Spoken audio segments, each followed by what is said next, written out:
मुख्यमंत्री ठाकुर सुखविंदर सिंह सुक्खू ने Netaji Subhash Chandra Bose memorial college Hamirpur में आयोजित वार्षिक पारितोषिक वितरण समारोह को संबोधित करते हुए कहा कि कांग्रेस सरकार ने शिक्षा को सबसे ऊपर रखा है। उन्होंने कहा कि प्रदेश में शिक्षा व्यवस्था को बेहतर बनाने के लिए सरकार ने कई महत्वपूर्ण बदलाव किए हैं। मुख्यमंत्री ने कहा कि वर्ष 2021 में प्रदेश की शिक्षा व्यवस्था की स्थिति अच्छी नहीं थी। उन्होंने कहा कि उस समय सीखने के स्तर पर कई प्रकार की कमियां थी।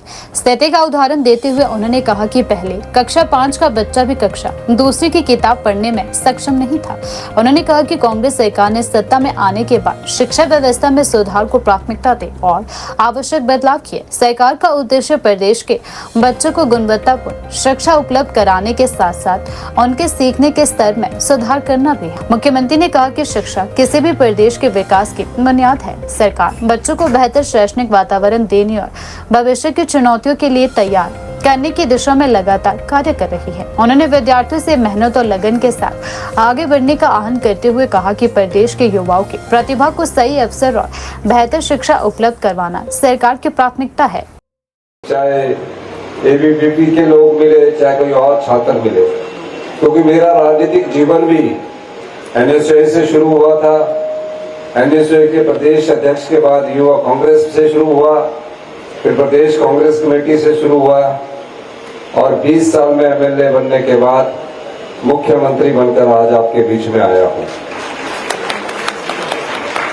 हमारी सरकार की कुछ प्राथमिकताएं थी। 11 दिसंबर 2022 को जब मैंने रिज के ऐतिहासिक मैदान से शपथ ली थी, उस समय हमने कुछ प्राथमिकताओं को तय किया और उन प्राथमिकताओं में क्या था? युवा पीढ़ी है, ये सदी युवाओं की है और युवा अगर सोच ले तो कोई भी लक्ष्य को वो प्राप्त कर सकते हैं। हमारी सरकार ने प्राथमिकता में सबसे पहले किसी चीज को रखा है, वो शिक्षा है और शिक्षा के क्षेत्र में हम बहुत जल्दी ही व्यवस्था परिवर्तन करके आगे आ रहे हैं। 2021 में जब स्कूली शिक्षा की बात आती है, उस समय भारतीय जनता पार्टी की सरकार केंद्र में भी थी और राज्य में भी थी। डबल इंजन की सरकार थी और गुणात्मक शिक्षा में जो सरकारी स्कूल में पढ़ने वाले छात्रों की आकलन किया गया, क्या पाया गया? क्योंकि अब आप कॉलेज में आए हैं, 5वीं का बच्चा भी दूसरी की किताब नहीं पढ़ सकता था और गुणात्मक शिक्षा में, क्वालिटी एजुकेशन में हम 21वें स्थान पर थे। हमने क्या किया 3.5 साल में शिक्षा के? हमने क्वालिटी एजुकेशन को सुधारा। 650 के करीब जो स्कूल थे, जो भारतीय जनता पार्टी के नेताओं द्वारा राजनीतिक लाभ के द्वारा खोले गए थे, मैंने उन्हें बंद किया।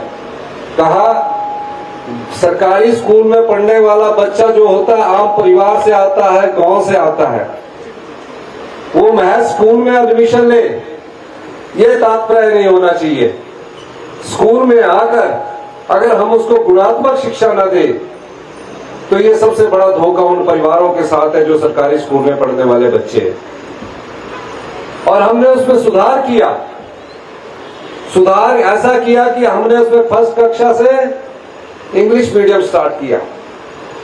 3.5 साल बाद जिस केंद्र की भारतीय जनता पार्टी की सरकार ने अपनी डबल इंजन की सरकार में 2021 में हमें 21वें स्थान पर पहुंचाया था, आज उसी ने हमारी शिक्षा नीति को सराहना करते हुए हमें पूरे हिंदुस्तान में 6वें स्थान पर लाया। ये शिक्षा नीति में बदलाव, ये बदलाव जो है ये आगे बढ़ रहा है और इतनी तेजी से हम इस शिक्षा नीति में बदलाव कर रहे हैं। पहले अधिकारी नहीं करते थे, टीचर यूनियंस आ जाती थी। मैंने कहा हम भी स्टूडेंट्स लाइफ से निकले हैं, हमें बदलाव करना है। सरकारें आती है, सरकारें जाती है, गांव में पढ़ने वाले बच्चे को अच्छी शिक्षा देनी है। और मुझे खुशी है कि हमने 150 स्कूलों को सीबीएसई किया और सीबीएसई स्कूल में जो बच्चे पहले प्राइवेट स्कूल में पढ़ते थे। कई लोगों ने कहा कि सीबीएसई चलाना बहुत मुश्किल होगा, अधिकारियों ने कहा, राजनीतिक लोगों ने भी कहा। मैंने कहा हमारा संकल्प है, हम इससे पीछे नहीं हटेंगे। और हमने सीबीएसई स्कूल चलाए और उसमें 24,000 बच्चों की संख्या बढ़ गई, क्योंकि प्राइवेट स्कूल में फीस 50,000 रुपया सीबीएसई स्कूल की है और गवर्नमेंट स्कूल में आप 2,000 में सीबीएसई स्कूल में पढ़ सकते हैं। फिर नए टीचर कैडर बनाने की बात आई। हमने अपने स्कूल टीचर लेक्चरर्स का टेस्ट लिया, प्रिंसिपल का टेस्ट लिया और प्रिंसिपल अभी हमने जो नियुक्तियां की है सब मेरिट बेस पर की है। 90% हमारी नियुक्तियां मेरिट बेस पर हो गया, 10% पे हम आगे करने जा रहे हैं।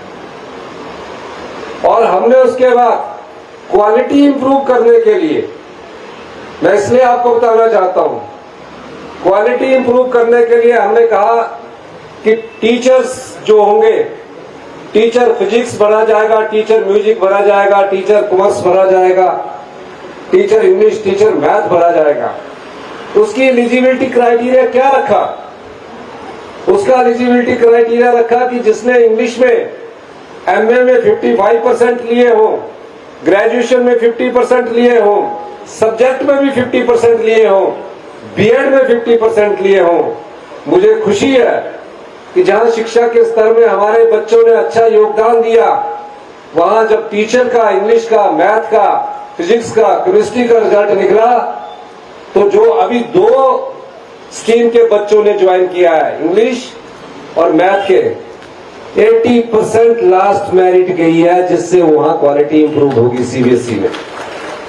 और इस 20 से 30 अगस्त के बीच म्यूजिक सभी सीबीएसई की जो स्ट्रीम्स है उनको पढ़ा दिया जाएगा। अगर वहां और टीचरों की नियुक्ति करने की जरूरत पड़ी, हमारी सरकार और टीचरों की नियुक्ति करेगी। इसी प्रकार मैं अभी कॉलेज में मिल रहा था, क्योंकि मैं खुद कॉलेज में रहा हूं, हम भी मांग करते थे कि टीचरों की कमी है। मैं एक नई योजना पर कार्य कर रहा हूं ताकि कॉलेज के टीचर्स भी भरे जा सके। तकरीबन अभी हमने पब्लिक सर्विस कमीशन को 300 के करीब हमने पोस्टें दे दी है, लेकिन हमें तुरंत प्रभाव से भरना है। कॉलेज का नेशनलाइजेशन और मर्जर होना भी जरूरी है। जब हम पढ़ते थे तो 4,000 से 5,000 स्टूडेंट शिमला के एक ही कॉलेज में हुआ करती थी। शिमला का एक कॉलेज होता था, सिर्फ बॉयज होता था, गर्ल्स नहीं होता था। और गर्ल्स जो होता था आरकेएमबी और सेंट बीट्स हुआ करता था। हमारे टाइम जो स्टूडेंट्स बैठे, उस समय हमारी स्ट्राइक इसलिए नहीं होती थी, उस समय हमारी स्ट्राइक होती थी कि कोएड होना चाहिए, कोएड होना चाहिए, तो इसलिए हम स्ट्राइक करते थे। पर 5,000 की स्ट्रेंथ हमारी हुआ करती थी। उस समय भी टीचरों की कमी थी। हम जल्दी ही एक नीति लेकर आएंगे कि कॉलेज और हायर एजुकेशन में किस प्रकार के शिक्षा पद्धति को हमने बढ़ावा देना है।